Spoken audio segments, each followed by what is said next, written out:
গিয়ে আমি দেখিব নয়ন ভরে, রওজার পাশে গিয়ে আমি দেখিব নয়ন ভরে।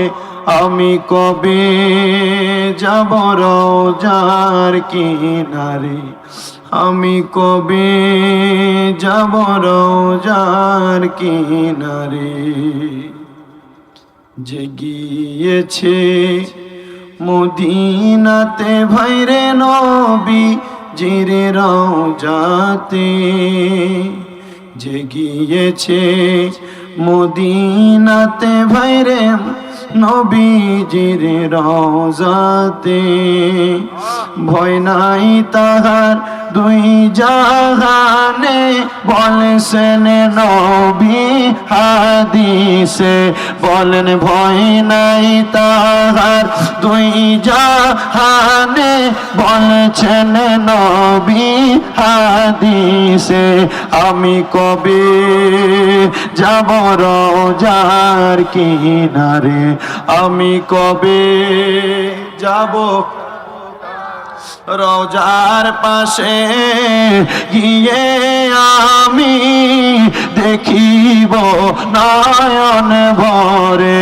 বলেন রওজার পাশে গিয়ে আমি দেখিব নয়ন ভরে। আমি কবে যাব রওজার কিনারে, আমি কবে।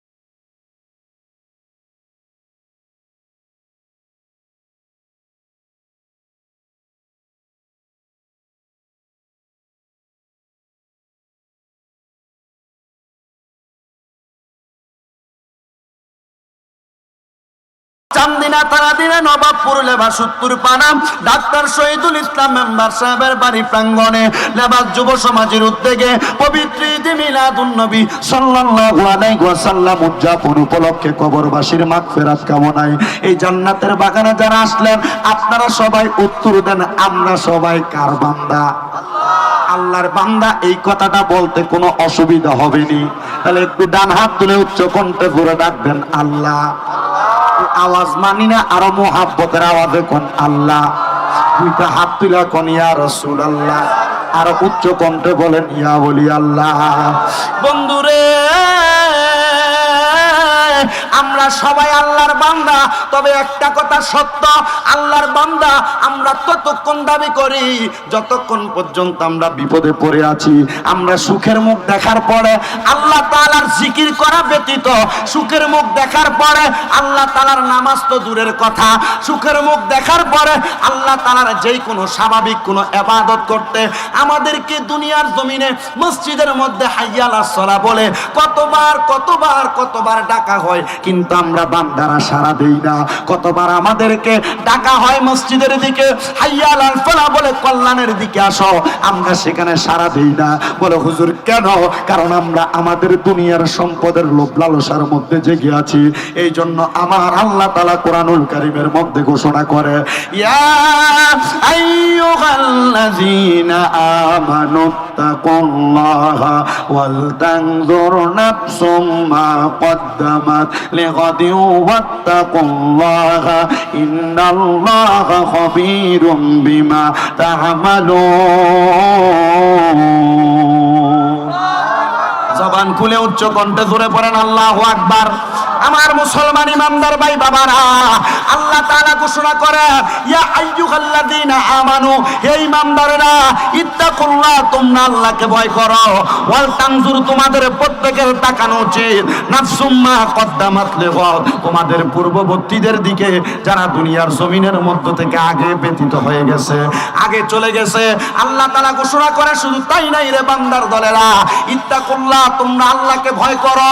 তাফসিরে কানজুল ইমান খাযাইনুল ইরফানের মধ্যে এবং তাফসিরে জালালাইন শরীফের মধ্যে আল্লামা জালালউদ্দিন সুয়ুতী রাহমাতুল্লাহ আলাইহি এবং জালালউদ্দিন মুহাল্লি রাহমাতুল্লাহ আলাইহি দুইজন একসাথে বর্ণনা করে ওই ব্যক্তিদের কথা বলা হচ্ছে যারা দুনিয়ার জমিন থেকে চলে গেছে, সেই মানুষগুলা কবরের মধ্যে আল্লাহ তাআলা ঘোষণা করে ওয়াল তানজুর, তোমাদের প্রত্যেকের তাকানো উচিত তোমাদের পূর্ববর্তীদের দিকে। আল্লাহ কেন বলে? পূর্ববর্তীদের মধ্যে দুই শ্রেণীর মানুষ ছিল, এক শ্রেণীর মানুষ ছিল ভালো, আরেক শ্রেণীর মানুষ ছিল খারাপ। ভালো শ্রেণীর মানুষগুলো ইন্তেকাল করেছে, খারাপ শ্রেণীর মানুষগুলো ইন্তেকাল করেছে।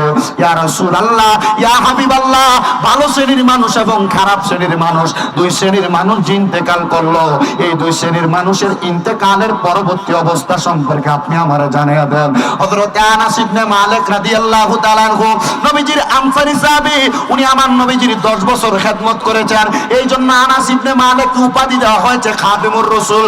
10 বছর খেদমত করার পরে আনাস ইবনে মালিক রাদিয়াল্লাহু তাআলা আনহু বলেন, আমি আমার নবীজির 10 বছর দরবে খেদমতে থাকা অবস্থায় আল্লাহর হাবিব সাল্লাল্লাহু আলাইহি সাল্লামকে আমি একদিন বলতে শুনেছি, নবী সাল্লাল্লাহু আলাইহি ওয়াসাল্লাম বলে, উম্মতের দলেরা, দুনিয়ার জমিনের মধ্যে কোন মানুষ যদি মারা যায়, তার মৃত্যুর পরে চেহারা দেখার পরে বুঝতে পারবে সে কি ইমানদার হয়ে মারা গেছে না বেঈমান হয়ে। ইয়া রাসূলুল্লাহ, ইমানদার হয়ে মারা গেল নাকি বেঈমান হয়ে মারা গেল ইন্তেকালের পরে বোঝা যাবে। ও মুসলমান, আপনারা দেখবেন আপনাদের নবাবপুর, চান্দিনা এলাকা সহ সারা বিশ্বের জমিনে অনেক মানুষ মারা যায়, মারা যাওয়ার সময় চোখগুলো উঠে যায়, মারা যাওয়ার সময় জিহ্বায় কামড় দিয়ে মারা যায়। এমনও মানুষ দেখা যায় মারা যাওয়ার সময় বিছানার মধ্যে প্রস্রাব পায়খানা করে দিয়ে মারা যায়। এমন অনেক মানুষ দেখা যায় নাকে মুখে দিয়ে রক্ত বের হয়ে মারা যায়। ইয়া রাসূলুল্লাহ, ইয়া হাবিবাল্লাহ, তারা কেন এমন ভাবে মারা যায়? আমার রাসূল সাল্লাল্লাহু আলাইহি সাল্লাম বলে, এমন কষ্ট পেয়ে যারা মারা যায় মনে করবা তাদের মরণটা তো সহজে হয় নাই। ইয়া রাসূলুল্লাহ, কেন সহজে হয় নাই? রাসূল কিবরিয়া সাল্লাল্লাহু আলাইহি সাল্লাম নবী বলছে, কারণ কি শোনো দুনিয়ার মুসলমানের দলেরা, এই মানুষগুলা মারা যাওয়ার সময় আজরাইল তার বিকট চেহারা, ভয়ঙ্কর চেহারা নিয়ে তাদের সামনে চলে আসছে। যখন তাদের সামনে এসেছে, বান্দা তার মুখ দিয়ে কথা বলার চেষ্টা করেছে, বান্দা পারে নাই। বান্দার দুইটা হাতের চোয়ালের মাঝখানে বান্দার জিহ্বা আটকা পড়ে গেছে, বান্দার জিহ্বায় কামড় পড়ে গেছে, এজন্য বান্দা কথা বলতে পারে নাই। জোরে করেন নাউজুবিল্লাহ। জিহ্বায় কামড় পড়ে যায় সাধারণত। বলে যে আজরাইল বান্দার সামনে আসার পরে ওই বান্দা আজরাইলের ভয়ঙ্কর চেহারা দেখে আজরাইল যখন তার দিকে থামা দেয়, ওই বান্দা আজরাইলকে থামানোর জন্য অনেক চেষ্টা করে, বান্দা পারে না। ওই সময় বান্দাটা হাজার চেষ্টা করলেও বান্দা আজরাইলের সঙ্গে কথা বলতে পারে না। পরে হুজুর আজরাইলের সঙ্গে কি কথা বলবে? বান্দা কথা বলার চেষ্টা করবে, ইয়া আজরাইল, হে আজরাইল, আমাকে একটু সময় দাও, আমি যেন আমার ঈমান এবং আমলটাকে পরিপূর্ণ করতে পারি। তখন বান্দা কথা বলা শেষ করতে পারবে না, বান্দার জিহ্বাটার মধ্যে কামড় পড়ে যাবে। পরে হুজুর তাহলে চোখ কেন উল্টে দেয়? বান্দা যখন এই মুখ দিয়ে কথা বলতে পারে না, আজরাইলকে চোখের ইশারা দিয়ে বোঝানোর চেষ্টা করে। আজরাইলের এমন বিকট চেহারা, ভয়ঙ্কর চেহারার দিকে তাকায়া ওই বান্দাটা আজরাইলের ভয়ঙ্কর চেহারার দিকে তাকায়া চোখটা যখন উল্টে দেয়, বান্দা এমন দুইটা অবস্থার মধ্যে পড়ে যায়। ইয়া রাসূলুল্লাহ, ইয়া হাবিবাল্লাহ, নবীজি আপনার কাছে জানতে চাই, আপনি বলেন মানুষ জিহ্বায়ও কামড় দেয়, চোখ উল্টে দেয়, বুঝতে পারলাম, মানুষ আর কেমন করে মারা যায় আপনি রাসূল আমাদেরকে জানিয়ে দেন। বিছানায় কেন প্রস্রাব পায়খানা করে দেয়? আল্লাহর হাবিব বলতেছে, আনাস ইবনে মালিক, মানুষ যখন আজরাইলের ভয়ঙ্কর চেহারা দেখে, আজরাইলের বিকট চেহারা দেখে, মানুষ ভয়ে বিছানার মধ্যে প্রস্রাব পায়খানা করে দেয়। ইয়া রাসূলুল্লাহ, ইয়া হাবিবাল্লাহ, আজরাইলের ভয়ঙ্কর চেহারা দেখে বিছানার মধ্যে প্রস্রাব করে দেয়, পায়খানা করে দেয়, বুঝতে পারলাম। নবী গো, আপনি বলেন না এই মানুষটা নাকে মুখে দিয়ে কেন রক্ত বের হয়? নবীজি বলতেছে, ওই বান্দার সর্বপ্রথম আজরাইলকে দেখার সাথে সাথে তার ঘাড়ের মধ্যে শাহরগ আছে একটা রগ, এই রগটা যখন ছিঁড়ে যায় বান্দার প্রত্যেকটা রক্ত চলাচলের রাস্তা বন্ধ হয়ে যায়। এগুলা বন্ধ হওয়ার কারণে রক্ত আর কোনো দিক দিয়ে বের হতে পারে না। তখন বান্দার নাক আর মুখের একটা অংশ দিয়ে রক্তগুলো বেয়ে বেয়ে পড়ে। ইয়া রাসূলুল্লাহ, এই মরণ কি ভালো? নবী বলে, সেই মরণের ভিতরে 4টা সিম্পটম দেখবা, তখন মনে করবে এই মরণটা ভালো মরণ না, বান্দা বড় কষ্ট পেয়ে মারা গেছে। এবার লেবাসের মানুষ আপনারা বলে, আমরা কেমন কষ্ট পেয়ে মারা যাইতে চাই না আরামের সাথে। আল্লাহর হাবিব বলে, আরামের সাথে যদি মারা যাইতে চাও, ইয়া রাসূলুল্লাহ, ইয়া হাবিবাল্লাহ, আপনি নবী বলেন আরামের সাথে কেমন করে মারা যায়? নবী রাহমাতুল লিল আলামিন নবী বলে, আরামের সাথে মৃত্যুবরণ করবা। এ বান্দা, তোমার সামনে আজরাইল ফেরেশতা আসার আগে আল্লাহ তাআলার রহমতের 2জন ফেরেশতা তোমার সামনে চলে আসে। নবীজি কেন? নবীজি বলেন, একটা ফেরেশতা তোমার মাথার কাছে এসে মাথার মধ্যে হাত বুলিয়ে দেয়, আরেকটা ফেরেশতা নাকের মধ্যে জান্নাতি মেশক আম্বরের আতরগুলা লাগিয়ে দেয়। বান্দা তখন টের পায় না। ছোট মাসুম বাচ্চা যেমন মা আদর করে ঘুম লোয়াইলে ঘুমায়া যায়, ইমানদার বান্দা রহমতের ফেরেশতার নাকের মধ্যে হাত বুলে, মাথার মধ্যে হাত বুলিয়ে দেওয়া, নাকের মধ্যে মেশক আম্বরের আতরের গান পাইলে বান্দা ঘুমায়া যায়। বলেন সুবহানাল্লাহ। নবীজি বলেন, শুধু ইমানদার বান্দা এভাবে ঘুমায় না, ইন্তেকাল করে না। ইয়া রাসূলুল্লাহ, কিভাবে? আল্লাহর হাবিব বলে, এমন সময় আছে অনেক ইমানদাররা ঘুমন্ত অবস্থায় মারা যায়। না না না, ওই মানুষগুলা ঘুমন্ত অবস্থায় মারা যায় না।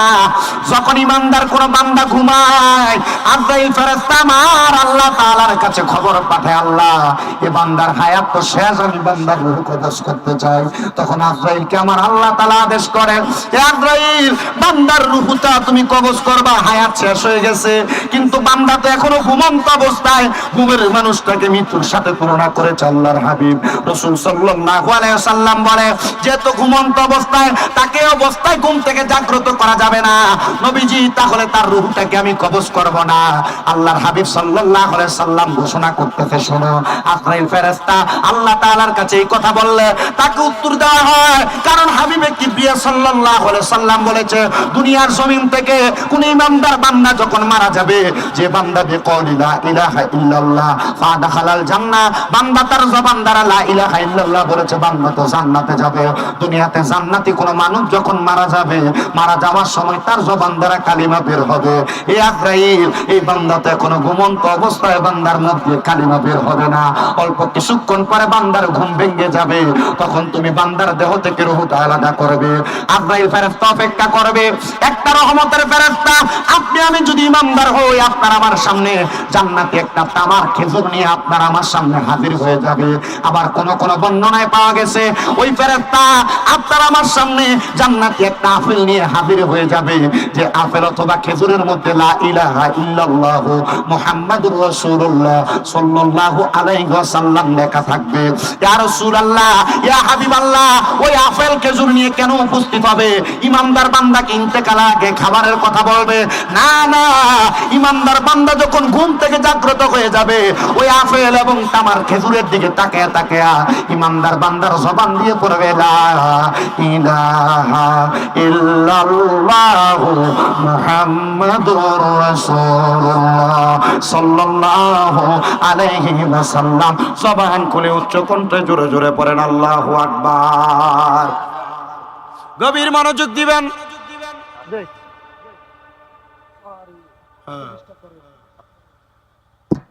মনোযোগ দিবেন বাবাজিরা। কালিমা যখন পড়বে, ইসরাইল ফেরেশতাকে আদেশ করবে, আজরাইল এখন রূহ কবজ করো।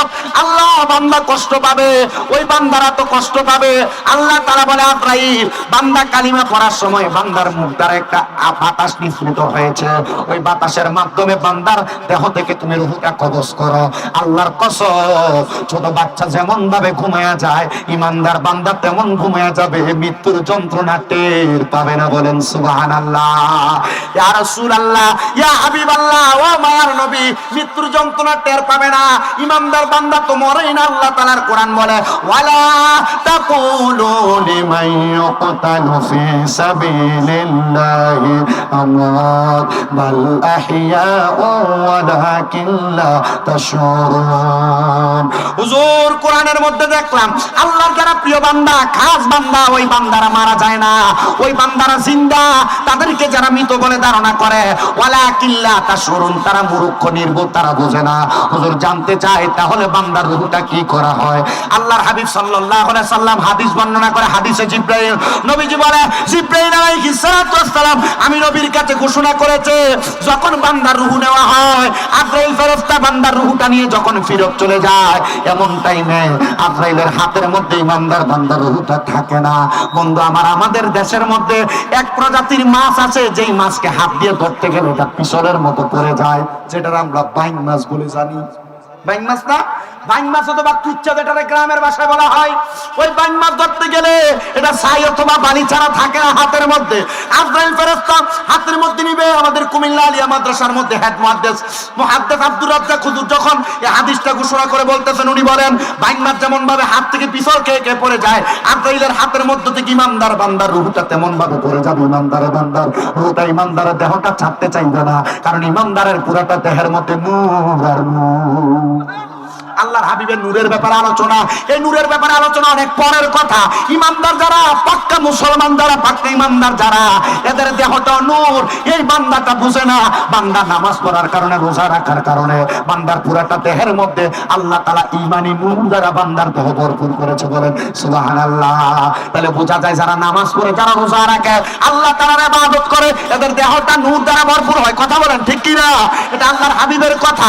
মুসলমান ইমানদার বান্দার রূহটা নেওয়ার পর আজরাইল ফেরেশতা ডান হাত বাম হাতের মধ্যে রূহ নিয়ে যখন বারবার করে যাচ্ছে, আজরাইল ফেরেশতা আল্লাহর কাছে বলে, আল্লাহ ও আল্লাহ, ইমানদার বান্দার রূহটা তো আমি ডান হাত বাম হাতের মধ্যে রাখলাম, কিন্তু রাখা যায় না। আল্লাহ, ইমানদারের রূহটা আলমে আরওয়াহ পর্যন্ত নিতে গেলে রূহ আমার কাছে থাকবে না। আল্লাহ জানতে চাই ইমানদারের রূহটা কোথায় থাকবে। আল্লাহ তাআলা আদেশ করে, জান্নাতের মধ্যে গিয়ে যাহাব ওয়াল ফিদ্দাতের দুইটা বাটি নিয়ে আসো। একটা রূপার বাটির মধ্যে ইমানদারের দেহটা, রূহটা রাখার চেষ্টা করে, রূহ থাকে না। জান্নাতের মধ্য থেকে স্বর্ণের পেয়ালা আনা হয়, স্বর্ণের পেয়ালার মধ্যে ইমানদার রূহটা থাকে না। তখন আদেশ করা হয়, স্বর্ণ এবং রূপার পেয়ালার মধ্যে যেহেতু ইমানদার রূহটা থাকে না, যাও যাও যাও, এ ফেরেশতা আজরাইল, ইমানদার বান্দার রূহ আবার যার কাছ থেকে নিয়ে এসেছে আবার তাকে ফেরত দিয়ে দাও। আমি জানতে চাই আপনার মধ্য থেকে রূহ নেওয়ার পর আপনি জিন্দা না মরা? অবশ্যই আপনি মরা, কিন্তু আপনাকে যখন আবার রূহ ফেরত দেওয়া হবে আপনি অবশ্যই জিন্দা। আল্লাহর হাবিব সাল্লাল্লাহু আলাইহি সাল্লাম বলে, আজরাইল ফেরেশতা ইমানদার বান্দার দেহের মধ্যে আবার রূহটা ফিট করে দিবে, কিন্তু বান্দাটা রূহ পাওয়ার পরে হাদিস শরীফ প্রমাণ করে, ওই বান্দা রূহ পাওয়ার পর থেকে আল্লাহ তাআলার কিয়ামত করার আগ পর্যন্ত বান্দা আল্লাহর কুদরতি কদমের মধ্যে সেজদা আদায় করবে। বন্ধু, নামাজ শুধু দুনিয়াতে না, নামাজ কবরের মধ্যে ইমানদার বান্দারা আদায় করে। শুধু ইমানদার বান্দারা না, আল্লাহর যত নবী আছে সকল নবীরা তাদের রোজার মধ্যে নামাজ আদায় করে। ধরে করেন সুবহানাল্লাহ। বন্ধু আমার, গভীর মনোযোগ দেন, তাহলে বোঝা গেল বেঈমান মানুষ বড় কষ্ট পায় মারা যায়, বেঈমান মানুষের রক্ত ছিঁড়ে যায়, বেঈমান মানুষ প্রস্রাব পায়খানা করে দেয়, নাকে মুখে যে রক্ত বের হয়, বেঈমান মানুষের চোখ উল্টে যায়, বেঈমান মানুষ জিহ্বায় কামড় দেয়। আর যারা ইমানদার এরা বড় আনন্দের সাথে মারা যায়, টের পায় না রূহ কখন যায়, আবার রূহ ফিরত পায়। হুজুর, এমন ইমানদার বান্দারা কেমন, তাদের চরিত্র কেমন, তাদের খাসিয়ত কেমন? আল্লাহ পাকের পেয়ারা হাবিব সাল্লাল্লাহু আলাইহি সাল্লামের একজন আদনা গোলাম হযরত আবু উসমান খুরাসানী রাহমাতুল্লাহ আলাইহি, উনি বলে, জগতের মানুষ তোমরা শুনে নাও, আল্লাহ পাকের একজন ইমানদার বান্দার চরিত্র কেমন, খাসিয়ত কেমন, তোমরা শুনে নাও। আল্লাহ পাকের বড় একজন ওলি ছিলেন, যিনার নাম হযরত মালিক দিনার রাহমাতুল্লাহ আলাইহি। উনি বলে, আমি হজ করার জন্য মক্কায় গেলাম, মক্কা থেকে আসার সময় আমি হঠাৎ করে দেখতে পাইলাম একটা কালো রঙের কাক মুখের মধ্যে রুটি নিয়ে উড়ে উড়ে যাইতেছে। বলেন সুবহানাল্লাহ। ইমানদারের খাসিয়ত বুঝাইতেছি। কি রঙের কাক? কালা কালা কাক। কাউয়া কি সাদা হয়? কালো রঙের কাক উড়ে যাচ্ছে। মালিক দিনার বলে, আমি দেখলাম কাকটার মুখের মধ্যে একটা রুটি দেখা যাচ্ছে। আমি কাকের মুখে রুটিটা দেখে আমি হজে যাওয়ার সময় আমার সঙ্গে আমার একজন সার্কিটকে নিয়ে গেছিলাম। যাওয়ার সময় আমি তাকে বললাম, এ বাবা, আমি তো হজ সম্পূর্ণ করেছি, হজ সম্পূর্ণ করে বাড়ির পথে রওনা করলাম, তবে আমি এখন আর তোমার সঙ্গে বাড়িতে যাইতে পারবো না, আমার ছোট্ট একটি কাজ সম্পূর্ণ করা বাকি। এই কথা বলে হযরতে মালিক দিনার রাহমাতুল্লাহ আলাইহি ওনার সঙ্গীকে বাড়ির দিকে পাঠিয়ে দিলেন। আর দেখতে পাইলেন একটা কাক প্রত্যেক ওয়াক্ত মুখের মধ্যে করে একটা একটা রুটি নিয়ে নিয়ে চলে যায়। মালিক দিনার রহমতুল্লাহ আলাইহি একদিন ফলো করলেন কাকটাকে। ফলো করে দজলা নদী নামক একটা নদীর সম্মুখে যাইয়া হযরতে মালিক দিনার দেখলেন পুরানো একটা ভাঙ্গা বাড়ি, সেটার মধ্যে আল্লাহর একজন বান্দা হাতগুলা পেছনে বাঁধা ওই জায়গার মধ্যে কান্না করে। আর এমন টাইমে কাকটা তার মুখ দ্বারা চিরে চিরে রুটিটা ওই ব্যক্তির মুখে দিয়ে দেয়। পড়েন সুবহানাল্লাহ।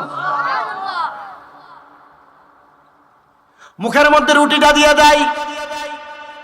মালিক দিনার রহমতুল্লাহ আলাইহি বলে, আমি এমন অবস্থা দেখে তার সম্মুখে যাওয়ার পরে কাকটা উড়ে চলে গেছে। আমি তাকে জিজ্ঞাসা করলাম, হে আল্লাহর বান্দা, তোমার কেন এমন অবস্থা? উনি বলে, আমি ব্যবসা করি, আমিন থেকে যাওয়ার পথে দজলা নদীর মাঝখানে আমারে আটকানো হয়েছে। আমার মালগুলো নিয়ে গেছে ডাকাতের দলেরা, হাতগুলো বেঁধে দিয়েছে, বেঁধে আমাকে তারা এই জায়গার মধ্যে বন্দি করেছে। তাহলে তোমাকে কাক কেন খাবার দেয়? বলে, আমি জানি ইন্নাল্লাহা খাবীরুম বিমা তা'মালুন, নিশ্চয় আল্লাহ তাআলা আমাদের অন্তরের সকল খবর সম্পর্কে অবহিত। যে ব্যক্তি আল্লাহকে ভয় করে, আল্লাহর প্রতি তাকওয়াবান, ওই ব্যক্তির সকল আশা আল্লাহ পূরণ করে। ও ভাই, আপনি আমাকে বলতেছেন আমি কেন এই জায়গার মধ্যে বন্দী? তবে আপনি যে আমার কাছে এসেছেন, আমার আল্লাহ আপনাকে হিকমত করে আমার কাছে পাঠাইছে। বলে কেন? বলে 3 দিন পর্যন্ত খাবার না পেয়ে আমি আমার চোখের ইশারা দ্বারা নামাজ আদায় করেছি। কি দ্বারা নামাজ আদায় করেছে? চোখের ইশারা দ্বারা নামাজ আদায় করেছি।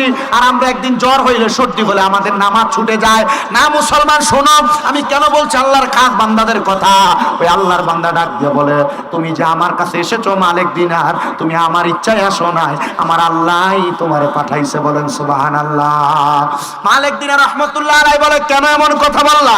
বলে, আমি ডাকাত চড্ডারের কাছে আটক হওয়ার পরে একটানা 3 দিন কোনো খাবার আমার পেটের মধ্যে নাই। এবার যখন আমার পেটের মধ্যে কোনো খাবার নাই, আমি আল্লাহ তাআলার কাছে চোখের ইশারায় নামাজ পড়ে আল্লাহর কাছে বলতে লাগলাম, আল্লাহ এখন 3 দিন হয়েছে, আর যদি আমি খাবার না আহার করে এখানে পড়ে থাকি তাহলে আমি মৃত্যুবরণ করব। আমার 2 জন কন্যা, 1 জন ছেলে সন্তান আমার বাড়িতে পড়ে আছে। আল্লাহ তুমি আমার খাবারের ব্যবস্থা করে দাও। আমার আল্লাহ তাআলা কাকের মাধ্যমে আমার আহারের ব্যবস্থা করেছেন। বলেন সুবহানাল্লাহ। বলে, আমার কথা যে বললা, আমি তোমার কাছে এসেছি, আল্লাহ আমাকে নাকি পাঠাইছে। হে মালিক দিনার রহমতুল্লাহ আলাইহি শুনেন, আমি যখন নামাজ আদায় করতাম চোখের ইশারায় একটানা 3 দিন পর্যন্ত আমি শুকনা রুটি খাইতেছি, আমি কোনো পানি খাইতে পারি নাই। তবে আমি দেখলাম যখন আমি পানির পিপাসায় বড় আক্রান্ত হতে লাগলাম, আমি আল্লাহ তাআলার কাছে জবাবদিহিতা করতে চাইলাম। আল্লাহর কাছে বললাম, আল্লাহ রব্বে কারীম, আমাকে আপনি রুটি দিয়ে আহার করাইলেন, আমাকে পানি পান করার নাই। আল্লাহ আপনি আমারে পানির ব্যবস্থা করে দেন। আমার একটা বিশ্বাস, আল্লাহ তাআলা আপনাকে কাককে দেখতে দেখতে বিচরণ করে আমার সামনে আনাইছেন। মালিক দিনার বলে, তুমি আল্লাহর প্রতি কেন এত তাকওয়াবান? বলে, আল্লাহ তাআলা কোরআনুল কারীমে বলেছে, ওয়ালা তাকুনু কাল্লাযীনা নাসুল্লাহা ফাআনসাহুম আনফুসাহুম উলাইকা হুমুল ফাসিকুন। জবান খুলে উচ্চ কণ্ঠে জোরে জোরে পড়েন আল্লাহু আকবার। আল্লাহ তাআলা বলেছেন, ওয়ালা তাকুনু, তোমরা তাদের মতো হয়ো না, কাল্লাযিনা জাহারা নাসুল্লাহ, আল্লাহকে ভুলে বসেছে। ও বন্ধু, আল্লাহকে আমরা ভুলে যাই কখন? সুখে পড়ার কারণে। প্রথমেই বলেছিলাম, সুখে পড়লে আল্লাহকে ভুলে যায়, টাকা বেশি ইনকাম হলে আল্লাহকে ভুলে যায়, বিপদে পড়লে চা দোকানে বিড়ির ফুটকির মধ্যে মুখ লাগে, শুধু কয় আল্লাহ শুধু আমারে দেখেন, অন্যরারে দিতে পারে না। রে মুসলমান, আল্লাহ বলেছে তাদের মতো হইস না রে বান্দা, হইস না তাদের মতো কাল্লাযিনা জাহারা নাসুল্লাহ ফাআনসাহুম আনফুসাহুম, যারা নিজের কথা বলে গেছে। বলে, হুজুর আমরা কেমনে নিজের কথা বললাম? এরা মুসলমান দুনিয়ার সম্পদের মায়ায় পড়ে, মোহে পড়ে আপনি আমি নিজের কথা ভুলে যায়। আল্লাহ কয় আনফুসাহুম, আমি আল্লাহ এদেরকে বিপদে ফেলায় রাখছি। শোনো দুনিয়ার মানুষ, ফাআনসাহুম আনফুসাহুম উলাইকা হুমুল ফাসিকুন, যারা দুনিয়ার সম্পদের মোহে পড়ে, দুনিয়ার মায়ার মোহে পড়ে, আমি আল্লাহকে ভুলে যায়, আমি আল্লাহ তাদেরকে ফাসিক ঘোষণা করলাম, ফাসিক ঘোষণা করলাম। হুজুর আল্লাহ তাআলা আমাদেরকে ফাসিক ঘোষণা করলেন কেন? ঘোষণা করলেন, এবার আল্লাহ তাআলা কয়, লা ইয়াস্তাউই আসহাবুন নারি ওয়া আসহাবুল জান্নাহ, আসহাবুল জান্নাতি হুমুল ফাইজুন। জবান খুলে জোরে জোরে বলা যাবে কি সুবহানাল্লাহ? আল্লাহর হাবিব সাল্লাল্লাহু আলাইহি সাল্লাম কোরআনুল কারীমের আয়াত দিয়ে প্রত্যেকটা জায়গায় জায়গায় সাহাবায়ে কেরামদেরকে বুঝাইতেন। নবী সাল্লাল্লাহু আলাইহি সাল্লাম, আপনি কেন কোরআনুল কারীমের আয়াতগুলো তেলাওয়াত করেন? আল্লাহর হাবিব সাল্লাল্লাহু আলাইহি সাল্লাম বলে, আমি তেলাওয়াত করি না। তোমাদের যখন কোনো কিছুর প্রয়োজন হয়, কোনো কিছুর জন্য উপদেশমূলক কাজ করার প্রয়োজন হয়, আল্লাহ তাআলা জিবরাইল আলাইহিস সালাতু ওয়াস সালামের মাধ্যমে অথবা আমি নবীর চক্ষু মুবারক বন্ধ করার মাধ্যমে তোমাদের জন্য উপদেশ স্বরূপ কোরআনুল কারীমের আয়াত নাযিল করে দেয়। আল্লাহ তাআলা বলেন লা ইয়াস্তাউই আসহাবুন নারি ওয়া আসহাবুল জান্নাহ। আল্লাহ কয় যারা দুজকি যারা জান্নাতি তারা একরকম নয়। পয়সাওয়ালা, টাকাওয়ালা, সম্পদওয়ালা, টাকার মালিক, পয়সার মালিক, সম্পদের মালিক ইবাদত করে না। এই মানুষগুলাকে আল্লাহ তাআলা কেমন করে পেছের মধ্যে ফেলে একটু শোনেন। আল্লাহ তাআলা বলেন যারা দুজকি যারা বেহেশতি তারা একরকম নয়। আসহাবুল জান্নাতি হুমুল ফাইজুন। যারা জান্নাতি তারা হলো সফল কাম। ইয়া রাসূলুল্লাহ, ইয়া হাবিবাল্লাহ, যারা জান্নাতি তারা কেন সফল কাম? নবী সাল্লাল্লাহু আলাইহি সাল্লাম বলতেছে কেননা জান্নাতীরা দুনিয়ার জমিনে দুনিয়ার সুখের আশা করে না। জান্নাতীরা সুখের আশা না করলেও আল্লাহ তাআলা গায়েবী ভাবে তাদেরকে সুখ প্রদান করে। এবং চিন্তা করে দেখেন, সম্পদ একদিকে থাকবে, টাকা পয়সা একদিকে থাকবে। যদি মসজিদের মধ্যে হাইয়া আলাস সালাহ বলে নামাজের আহ্বান করা হয়, যারা জান্নাতি মানুষ হওয়ার চেষ্টা করে তারা সকল কিছু একদিকে ফেলে দিয়ে নামাজের দিকে রওনা করে। কারণ বান্দা ইমানের নূর তার কলবের মধ্যে কাজ করতেছে, ওই ইমানের নূর তারে টেনে নিয়ে নামাজের দিকে নিয়ে যায়। বলেন সুবহানাল্লাহ। এবার মুসলমান ইমানদার শুনে নেন, ওই বান্দা ইন্তেকাল করে নাই। হযরত মালিক দিন রহমাতুল্লাহ আলাইহি তার হাতের বানগুলা ছেড়ে দিলেন। বানগুলা ছেড়ে দেওয়ার পর ওই বান্দা আল্লাহ তাআলার কাছে দোয়া করে, রব্বে কারীম আল্লাহ, ফরিয়াদ তোমার দরবারে, তাকে দেখো তোমার বান্দা আমার এত সুন্দর একটা উপকার করেছে। আমার কলিজার টুকরা দুইটা কন্যা সন্তান, একটা ছেলে সন্তান বেঁচে গেছে। আল্লাহ তুমি যদি এই ব্যক্তির উপর রহম করো, আল্লাহ তোমার রহম দুনিয়ার কোনো মানুষ ঠেকায় রাখতে পারবে না। ভাগ্যের দুর্নির্মম পরিহাস, দজলা নদীর মধ্যে থাকা অবস্থায় ওই আল্লাহর বান্দা তার নৌকা ডুবির মাধ্যমে ইন্তেকাল করেছে। মালিক দিনার বলে আমি হজের কার্য সম্পাদন করে আমার এলাকার মধ্যে গমন করলাম। গমন করার পরে আমি দেখলাম ওই আল্লাহর বান্দার স্ত্রী এবং কলিজার টুকরা দুইটা কন্যা সন্তান এবং তার ছেলে সন্তানটা ঘরের মধ্যে কান্নায় রোনাজারি করতেছি। দুনিয়ার জমিনে বাবা মারা যাওয়ার পরে সন্তান রোনাজারি করে, সন্তান কান্নাকাটি করে, ঠিক তেমন ভাবে কান্নাকাটি করতেছে। এমন কান্নাকাটির অবস্থা দেখে আমি মালিক দিনার তাদের জন্য সামান্য কিছু আটা এবং সামান্য কিছু ডাল নিয়ে তাদের ঘরের দরজায় গেলাম। যাওয়ার পরে যখন তাদেরকে আহারগুলা দিতে গেলাম, এমন টাইপের ছোট্ট একটা বাচ্চা, ওই বাচ্চা আমার সামনে এসে বললেন খাবার দ্বারা আমাদেরকে বাবার সুখ বন্ধ করতে চাইলেন। খাবার দিয়ে আমাদের বাবার সুখ বন্ধ হবে না, আপনি চাইলে এই খাবারগুলো আমার বাবার নামে মানুষকে সদকা করে দেন। হুজুর মালিক দিনা রহমতুল্লাহ আলাইহি বলে এই ব্যক্তির ছোট একটা কন্যা, সবচাইতে ছোট, এই মেয়ে বলতেছে তার বাবার নামে এগুলা সদকা করে দেওয়ার জন্য। এ মেয়ে তুমি তোমার বাবার জন্য এই সম্পদগুলা সদকা করার জন্য কেন বলতেছো? মেয়েটা ডাক দিয়ে বলে হুজুর সদকা করতে বলার কারণ হইল আমি জানি আল্লাহ পাক রব্বুল আলামিনের দরবারে একজন মৃত ব্যক্তির জন্য দুনিয়ার জমিন থেকে সবচাইতে উৎকৃষ্ট হলো জীবিত মানুষদের দোয়া। আপনার মা কবরে, আপনার বাবা কবরে, আপনার আত্মীয় স্বজন কবরে, আপনি হয়তো জানেন না ও লেবাসের মানুষ যতক্ষণ পর্যন্ত আপনি এখানে বসে রইলেন, আল্লাহ তাআলা বাছাই করে করে করে করে আপনার বংশের মানুষ যারা অন্ধকার কবরে প্রত্যেককে ক্ষমা করে দিতেছেন, ক্ষমা বন্টন করতেছেন। মুসলিম শরীফের একটি হাদিস শরীফের মধ্যে পাওয়া যায় দুনিয়ার মানুষ যদি দেখতো তাদের সওয়াবের কারণে, নেক আমলের কারণে আল্লাহ তাআলা তাদের বংশের মানুষের কবর আযাব কত মাফ করে দেয়। দুনিয়ার মানুষ নেক আমল করা বন্ধ করতো না, বরঞ্চ তারা ইন্তেকালের দিকে, মৃত্যুর দিকে ধাবিত হতো, তবুও তারা তাদের নেক আমল করা বন্ধ করতো না, আহার করা বন্ধ করে দিত, তারা তাদের নেক আমল করা বন্ধ করতো না। ওই হযরতে মালিক দিনার বলে ওই ছোট্ট মেয়েটার আদেশ মোতাবেক আমি তাদের জন্য আনা চাউলগুলা, আটাগুলা আমি মানুষকে সদকা করে দিলাম। এবার আমি মালিক দিনার বাড়ির মধ্যে যাইয়া আল্লাহ তাআলার কাছে 2 রাকাত নামাজের নিয়ত করলাম, নফল নামাজ। 2 রাকাত নফল নামাজ আদায় করে আমি আমার আল্লাহ তাআলার কাছে বললাম, মাবুদ যেই ব্যক্তি ইন্তেকাল করেছে তার ঘরের মধ্যে এত একটা ছোট বাচ্চা, যেই বাচ্চা তোমার প্রতি এত ভালো তাকওয়া রাখে, তোমাকে এত ভয় করে, তোমার রাস্তার মধ্যে তার সম্পদগুলা বিলীন করে দিতে চায়, আল্লাহ তোমার কাছে জানতে চাই এই ছোট বাচ্চার বাবা যে ইন্তেকাল করলো ওই বাবার অন্ধকার কবরের অবস্থাটা কেমন, একটু আপনি বলে দেন না। আল্লাহর হাবিব সাল্লাল্লাহু আলাইহি সাল্লামের ওই গোলাম হযরত মালিক দিন রাহমাতুল্লাহ আলাইহি বলেন আমি যখন মুরাকাবা করতে লাগলাম, নামাজ পড়লাম 2 রাকাত, চক্ষু বন্ধ করে আল্লাহ তাআলার কাছে সিজদার মধ্যে অবনত হইয়া যখন আমি আল্লাহর কাছে জানতে চাইলাম, আল্লাহ এই ছোট মেয়ে, যেই মেয়েটার তাকওয়া এত ভালো, তার বাবার অবস্থা কি? আমার আল্লাহ তাআলা আমার ঘোষণা করে দিয়েছেন আর দেখিয়ে দিয়েছেন। আমি চক্ষু বন্ধ করার পরে দেখলাম জান্নাতের মধ্যে একজন ব্যক্তি সুন্দর একটা গালিচার মধ্যে হাঁটা চলা করতে করতেছে, তার ডাইনে বামে সামনে পেছনে রহমতের ফেরেশতারা ঘোরাফেরা করতেছে। আমি প্রশ্ন করলাম, কে আপনি এত সম্মানিত ব্যক্তি?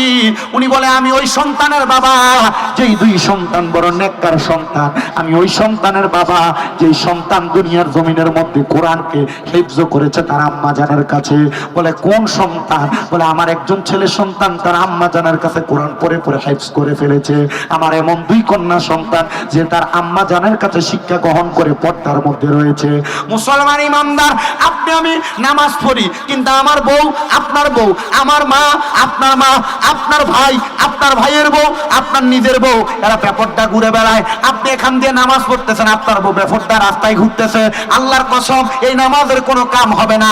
আপনি এখান দিয়ে নামাজ পড়তেছেন, আপনার মেয়ে বেপরদা ঘুরতেছে। আল্লাহর কসম, এই নামাজ দিয়ে কোনো কাম হবে না। আপনি নামাজ পড়তেছেন, আপনার নিজের বোন আপনার মা বেপরদা ঘুরতেছে, আপনার এমন নামাজ কোনো কাম হবে না। আল্লাহ তাআলা কোরআনুল কারীমের মধ্যে ঘোষণা করে, ওয়া করনা ফি বুয়ুতিকুন্না ওয়ালা তাবাররাজনা তাবাররুজাল জাহিলিয়াতিল উলা। আল্লাহ তাআলা ঘোষণা করে, তোমরা তোমাদের নারীদেরকে জাহিলিয়া যুগের মহিলাদের মতো বের হতে দিও না। তাকে দেখেন, যে মেয়েগুলা ইফতিজিং এর শিকার হয়, যে মেয়েগুলা ধর্ষিত হয়, যে মেয়েগুলা বিভিন্ন বিশ্ববিদ্যালয় ঢাকা শহরের মধ্যে অথবা বিভিন্ন নাইট ক্লাবের মধ্যে মেয়েগুলাকে ধর্ষণ করা হয়, এই মেয়েগুলা পর্দায় চলনেওয়ালা মেয়ে না। এই মেয়েগুলা তাদের পোশাক আশাকের অঙ্গভঙ্গিমা চেঞ্জ করেছে। এই মেয়েগুলা তাদের পোশাক এমন পোশাক পরেছে, পোশাক পরলে যেমন অবস্থা দেখা যায় তো না পরলে তেমন অবস্থা। এই মেয়েগুলার বেপর্দা বেহায়াপনা চলার কারণে মেয়েগুলা ধর্ষিত হয়েছে। আরবের দিকে তাকায় দেখেন, বিভিন্ন আরব আমিরাতের কান্ট্রিগুলার দিকে তাকায় দেখেন, এদের স্ত্রীরা পর্দা করার কারণে, অথবা আরব আমিরাত বাদ দিলাম, সোনার বাংলাদেশের এমন অনেক আলেম পরিবার আছে, আলেম পরিবারের স্ত্রীদের দিকে তাকান, 5 পাটের বোরকা লাগে কালো পোশাক পরে বের হয়। এদের চেহারা কেমন, শরীর কেমন, মানুষ বলতে পারে না। আরে মুসলমান, আপনি নামাজ পড়েন, কি লাভ হবে আপনার নামাজ দিয়া যদি আপনি আপনার স্ত্রীকে পর্দা না করান, আপনার নিজের কন্যাকে পর্দা না করান, আপনার মাকে পর্দা না করান, আপনার বোনকে পর্দা না করান। আল্লাহর হাবিব সাল্লাল্লাহু আলাইহি সাল্লাম বলে, একজন মহিলার কারণে কমপক্ষে সমাজের মধ্যে 4 শ্রেণীর মানুষ দুজকে যাবে। 4 শ্রেণীর মানুষ। নাউজুবিল্লাহ নাই? তাহলে নামাজ পড়বেন, আপনার বেফরদা কাম হইব নি? হ্যাঁ, ওয়াজ কম হইব। আমি একটা মাহফিল কইরেছি, আমি এখান থেকে ডাইরেক্ট কক্সবাজার যাব। কারণ আমার কালকে টেকনাফ শাহপুরীর দ্বীপ মাহফিল। এই হাদিসটা শেষ করি, কষ্ট আপনারা তবুর কিন্তু নাই, একটু শেষ করি। আল্লাহ যেন কবুল করে, জোরে বলে না আমিন। কেমনে কয় আর ধরে বলে না আমিন।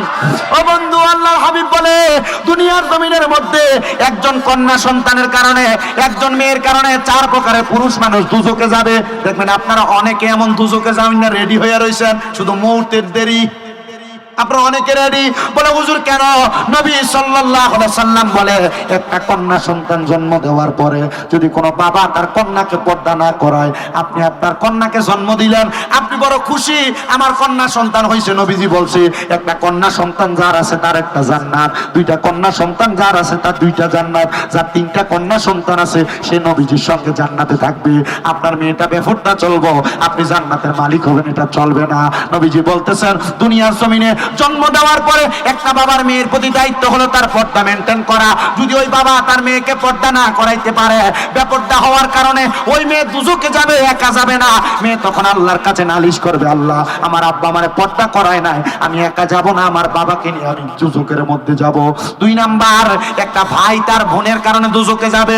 এ ভাইয়েরা, আপনাদের যাদের বোন আছে, আপনারা নিজেরাই তো আপনাদের বোনকে আপনাদের মোটরসাইকেলের পেছনে পরে ঘুরান, আপনারা আপনাদের বোনকে স্কুলে যাইতে দেন ঘোমটা ছাড়া, আপনারা আপনাদের বোনকে গায়ে হলুদের অনুষ্ঠানে নাচতে দেন না। না না, আল্লাহর হাবিব বলে, একটা বোন বেপর্দা চলার কারণে ওই বোনটা দুজকে যাবে, একা যাবে না, আল্লাহর কাছে নালিশ করবে, আল্লাহ আমার ভাই আমাকে দুজকে যাওয়া থেকে আটকানোর জন্য আমাকে পর্দা করায় নাই, আল্লাহ আমি একা যাব না, আমার ভাইটাকে নিয়ে আমি দুজকের মধ্যে যাব। আল্লাহ তাআলা বলে, আল্লাহ তাআলার প্যারা হাবিব বলে, তখন মেয়েটা তার ভাইকে নিয়ে পর্যন্ত দুজকে যাবে। এখানে যারা বসেছেন সন্তান, আমরা তো সবাই একজন না একজন মায়ের সন্তান। আমরা প্রাপ্তবয়স্ক হওয়ার পরে নবী বলেন কোন সন্তান যদি তার মাকে পর্দা না করায়, এখন সমাজ সভ্য হয়ে গেছে, নিজের বউকে দিয়া বাচ্চারে কিন্ডারগার্টেন স্কুলে পাঠায় না, মারে দিয়া পাঠায়, মা বুড়া হয়ে গেছে। কিন্তু আপনি জানেন না আপনার মা বুড়া হইলো আপনার মা পর্দা করা ফরজ। বলে হুজুর কেন? কারণ এটা আল্লাহ তাআলার আদেশ। সন্তান শুনে নাও, কোন সন্তান যদি তার মারে পর্দা না করায়, নবী সাল্লাল্লাহু আলাইহি সাল্লাম বলে ওই মা দুজকে যাবে, একা যাবে না। আল্লাহ তাআলার কাছে বলবে আমার সন্তান বুঝতো জানতো, আমার সন্তান আমার পর্দা করায় নাই, আল্লাহ আমার সন্তানরে আমার সঙ্গে দুজকে দেন। নবী বলেন এখানে যারা আছেন অনেকে বিয়ে করছেন, শুনেন মুসলমান, নবী কয় একজন পুরুষ মানুষ যদি তার স্ত্রীকে পর্দা না করায়, স্ত্রীকে পর্দা না করায়, নবী সাল্লাল্লাহু আলাইহি সাল্লাম বলে স্ত্রীকে পর্দা না করানোর কারণে ওই সন্তান, ওই স্ত্রীর স্বামীটা তার স্ত্রীর সঙ্গে দুজকে যাবে। আর আপনি আপনার স্ত্রীকে পর্দা করাইবেন দূরের কথা, আপনি আপনার স্ত্রীকে এমনি ছেড়ে দেন, আপনার বন্ধু বান্ধবের সামনে ছেড়ে দেন, আপনার স্ত্রীকে আপনি নিজে আদেশ করেন আপনার নিজের ছোট ভাইকে ভাত বাইরে খাওয়ানোর জন্য, কিন্তু আপনি হয়তো জানেনই না আল্লাহর হাবিব বলে একজন ভাবির জন্য তার দেওর হলো কাল সাপের মতো। হাদিস শরীফ বলে একজন ভাবির জন্য তার দেবর হলো মৃত্যু সমতুল্য। আর আপনার বউ, আপনার নিজের স্ত্রী আপনার ভাইয়ের সঙ্গে মার্কেটে যে আপনি কিছু বলেন না, আপনি আপনার স্ত্রীকে আপনার ভাইয়ের সঙ্গে ডাক্তারখানায় পাঠান, এটা আপনি কিছু বলেন না। আল্লাহর হাবিব সাল্লাল্লাহু আলাইহি সাল্লাম বলে একজন স্ত্রী বেপরদা হওয়ার কারণে ওই ব্যক্তিটা নিজে তার স্ত্রীর কারণে দুজকে যাবে। পড়েন নাউজুবিল্লাহ। তা আপনি তো আপনার স্ত্রীকে অটোমেটিক, এটা এলাকাতে গায়ে হলুদের অনুষ্ঠান হইলে আপনি দেন দেবরের হলুদ লাগাইতে যা, কি কথা কন না কেন? পানি তোলবার লাগে এই বেডি ডেক লইয়া ডেকছি লইয়া কলসি লইয়া যায় পুকুরের ভিতরে, যায়নি? এগুলো করে না চান্দিন এলাকায়? এগুলো হয় না? এগুলো করে অ্যাভেলেবেল। আপনি এগুলো জানেন না, নর্মাল বিষয়। এই নর্মাল বিষয়ের কারণে আপনি দুদকে চলে যাবেন। আপনি কি মনে করছেন আমাদের জন্য জান্নাত একবারে সহজ করে দিয়েছে? আল্লাহর হাবিব বলেন আখলিস দীনাকা ইয়াকফিকাল আমালুল কলিল, তোমার ঈমানকে খাঁটি করো, অল্প আমল নাজাতের জন্য যথেষ্ট হবে। তো আমরা তো অল্প আমল, আমাদের অল্প আমলের মধ্যে অধিক পরিমাণ ত্রুটি। 5 ওয়াক্ত নামাজ পড়ি তো পড়ি, আমার স্ত্রী বেপরদা, মেয়ে বেপরদা, ছেলের বউ বেপরদা, আমার মা বেপরদা, তাহলে আপনার এই ইবাদত কোনো লাভ হবে?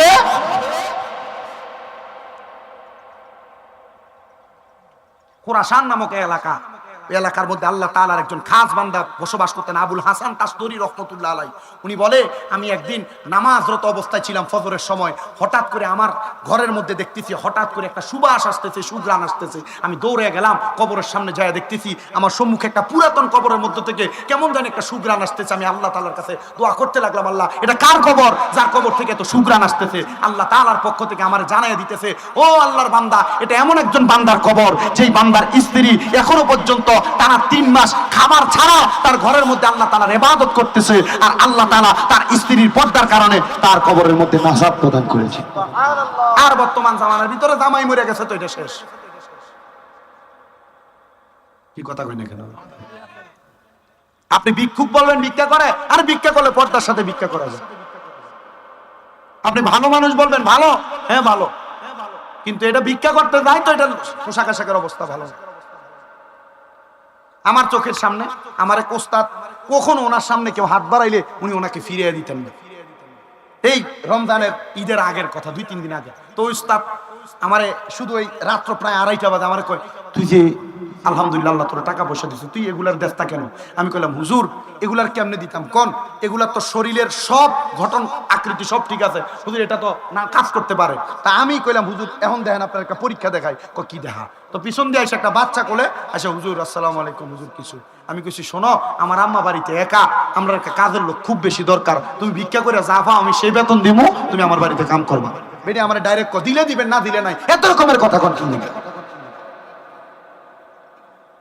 হ্যাঁ ঠিক আছে, হ্যাঁ কাজ করতে চায় না, ছোট ছোট পোলাপান ভিক্ষা করে। আমি কইলাম আপনাদের দোয়ার মধ্যে আমার এক ভাই রেজাউল করিম, এর কুমিল্লা শহরে অনেকগুলো হোটেল, আপনার ক্যান্টনমেন্টে জিয়ান রেস্তোরাঁ, এটাও উনি চালায়। তো আমি একদিন একটা কইলাম যে ওইখানে তো লোক, আমি কই ভাই অনেক পোলাপান আছে, যদি কখনো ফেসে বেড়ে যায়, যদি কামের কথা কই, যদি করবো তো আপনি আমার কাছে লই। আমি একটা কইলাম যে তুই কাজ করবি, আমার দিকে সাইয়া মুসকি মুসকি আসে, আত্রা বাড়াই দিছিল, আত্রা নিয়ে ডলতে ডলতে অন্যদিকে দমন মারছে। তো বুঝলাম যে এটা সিটার, এটা ভিক্ষুক না, ঠিক আছে না? এই জন্য আপনি আমি বলে হুজুর আমরা তো পেটের দায় মানুষের সামনে চলে যায়, আরে ভিক্ষাও যদি করে ওই ব্যক্তিও পর্দা মেনটেন করে করতে পারে। কি কথা বলেন না কেন? এই জন্য সাবধান মা বোন যারা পর্দার আড়ালে শুনছেন, সোশ্যাল মিডিয়ায় অনেক কিছু দেখা যায়, অনেক মহিলারা ভিক্ষুকের বেশাইছে, সুন্দর কথা বলবে, এক গ্লাস পানির লেগে ফাটাইয়া আপনার একটা না একটা সঙ্গে কিন্তু ঘর থেকে অনেক কিছু নিয়ে চলে যাবে। এমন পাওয়া যায় না অনেক।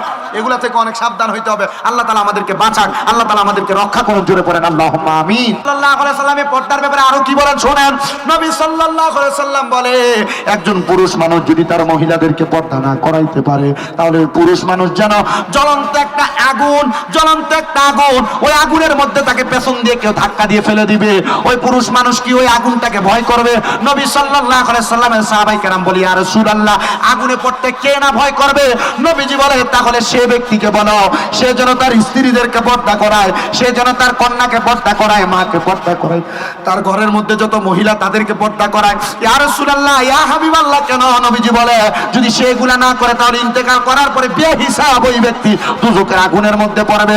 ইয়া রাসূলুল্লাহ, ইয়া হাবিবাল্লাহ, আর কি বলবেন? নবীজি বলে, একটা ভারী হাতুড়া দ্বারা কেউ তোমার মাথার মধ্যে আঘাত করুক, তুমি কি চাও নাকি?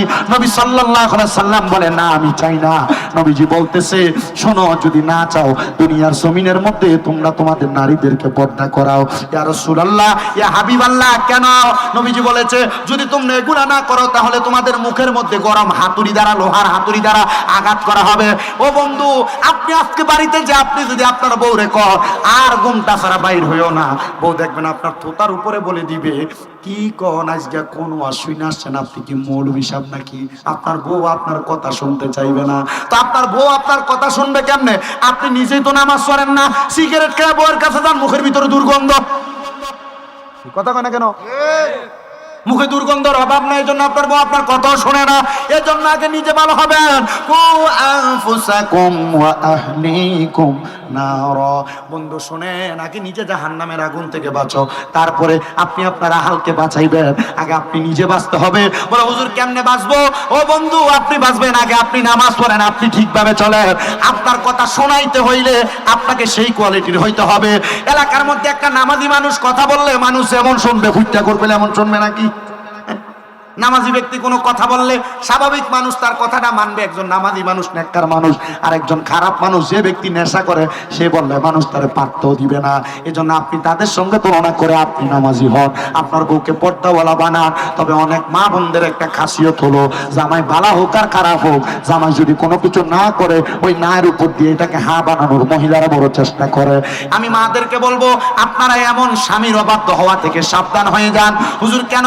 আল্লাহর হাবিব সাল্লাল্লাহু আলাইহি সাল্লাম বলে, একজন মহিলা, ওই মহিলা যদি দুনিয়ার জমিন থেকে জান্নাত ক্রয় করে কবরে যাইতে চায়, তাহলে মহিলা যেন একজন স্বামীর অবাধ্য হয়ে যায়, তার স্বামীর আদেশ মেনে চলে।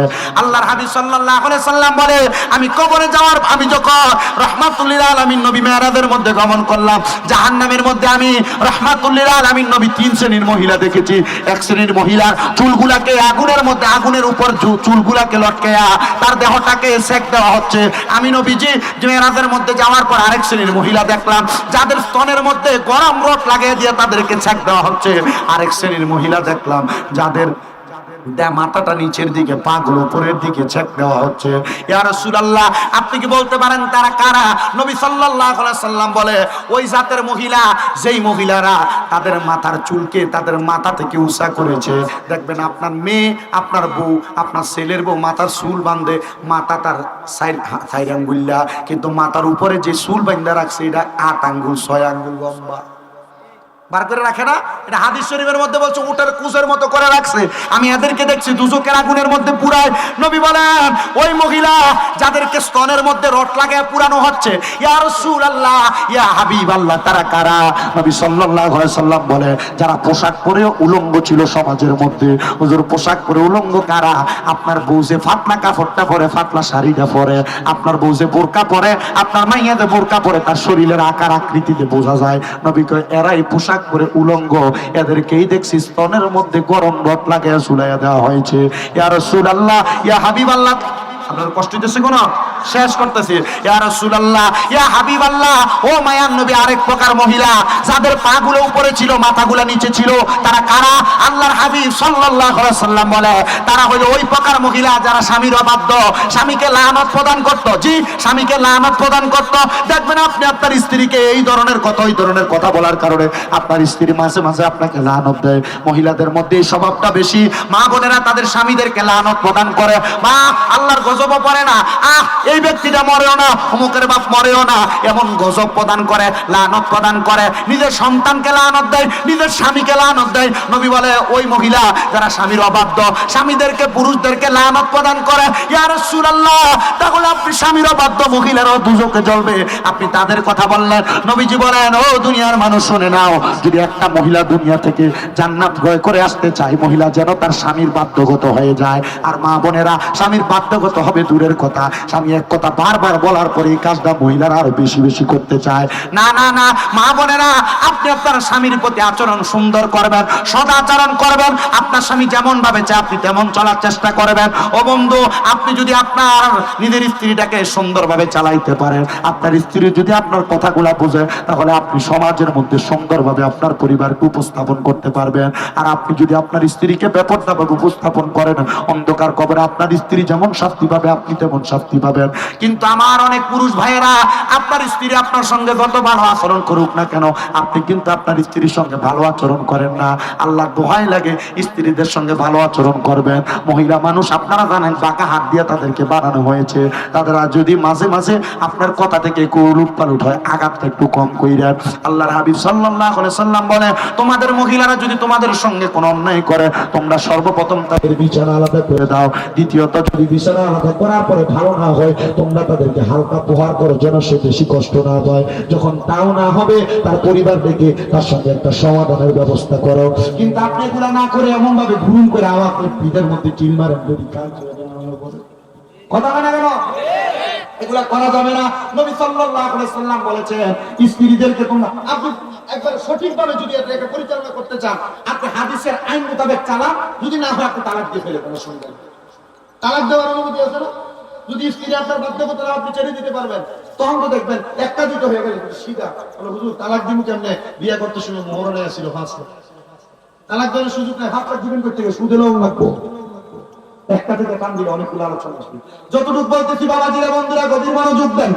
আপনি আপনার স্ত্রীকে সুন্দরভাবে শাসন পরিচালনা করবেন, তবে সাবধান, আল্লাহর হাবিব বলে তোমরা তোমাদের স্ত্রীদের মুখের মধ্যে আঘাত করবে না। ইয়া রাসূলুল্লাহ কেন?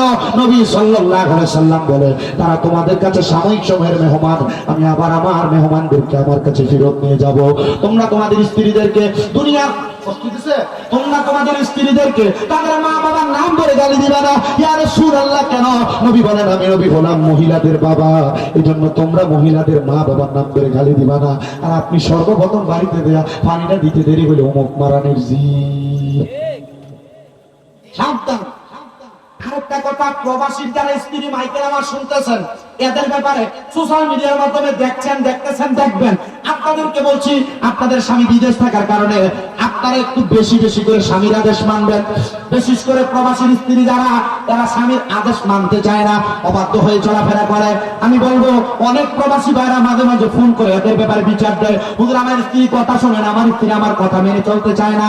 এক ব্যক্তি 9 বছর স্ত্রী কথা শোনে না বিদায় আমাকে গত কিছুদিন আগে মাদারীপুর থেকে কল দিয়েছে, হুজুর আমার স্ত্রী কথা শোনে, আমি চাচ্ছি তালাক দেওয়ার জন্য কি করা যায়? আমি বললাম ক্ষমা করা মহত্বের লক্ষণ। বিদেশ করেন কয় বছর? হুজুর 9 বছর। বাড়িতে আসছেন কয়বার? হুজুর 9 বছরে 8 বার আসছি। আমি জিজ্ঞাসা করলাম তবুও ভালো হয় না, এখন থেকে দেশে থেকে যান, 9 বছর ইনকাম দিয়ে দেশে ব্যবসা করেন, স্ত্রী আপনার অবাধ্য হবে না। তবে আমি আমার মা বোনদের কাছে বলবো, আপনার স্বামী নিজের গায়ের ঘামগুলা ঝরায়া ঝরায়া বাহিরের দেশে বড় কষ্ট করে, আপনার স্বামী আপনাদের জন্য নিজে না খেয়ে খেয়ে টাকা পয়সা গুলা পাঠায়। আপনারা যারা প্রবাসী আত্মীয় স্বজন আছেন, আপনাদের সন্তান, আপনাদের ভাই, আপনাদের আত্মীয় কেউ প্রবাসী আছে, আপনারা তাদের সঙ্গে কথা বলতে বলে সাবধানতা অবলম্বন করবেন। কারণ আমার আল্লাহ তাআলা এই প্রবাসীদের প্রতি এমন রহমত দিয়েছেন, তবে এদের ইনকামের মাধ্যমে আপনারা আপনাদের রিজিক পান, এদের রহমত আপনারা পাওয়ার জন্য এদের সঙ্গে সুন্দর ব্যবহার করবেন। তবে মনে রাখবেন, কোন প্রবাসী ভাই কোন কাজকর্ম করেওয়ালা ব্যক্তি যদি এমন কাজকর্ম করতে করতে ইন্তেকাল করে, আপনি এদেরকে কষ্ট দেওয়ার কারণে কবরে গেলে আঘাত পাইবেন। কিন্তু নবীজি বলেন পরিবারের জন্য খরচ করতে যাইয়া, পরিবারের জন্য ইনকাম করতে যায় কেউ যদি মারা যায়, তার মরণটা শহীদের মরণ হয়। বলেন সুবহানাল্লাহ। দেখবেন মাঝে মাঝে অনেক বিদেশি মারা যায়, কাজ করতে আসছে এলাকার ভিতরে, লোক হঠাৎ করে মারা যায় না, এই সমস্ত লোকগুলাকে আল্লাহ হাবিব সাল্লাল্লাহু আলাইহি ওয়াসাল্লাম বলছে এগুলা শহীদের মর্তবা পায়। আল্লাহ তাআলা আমাদেরকে শহীদের মর্তবা নেওয়ার এবং যা কিছু বলেছি প্রত্যেকটা বিষয় এলোমেলো ভাবে গোছানো মাঠ, এই অগোছালো মাঠ থাকার কারণে অগোছালো ভাবে অনেকগুলো কথা বলেছি। আল্লাহ তাআলা প্রত্যেকটা বিষয়ের উপর আমাদেরকে আমল করার তৌফিক দান করুন। বলেন আমিন। কোন আমিন কোন। ভাই শ্রদ্ধা চলবো না, হ্যাঁ আমরা কইতেন পারতাম না ভাই, আল্লাহ কবুল করো ইয়া নবী।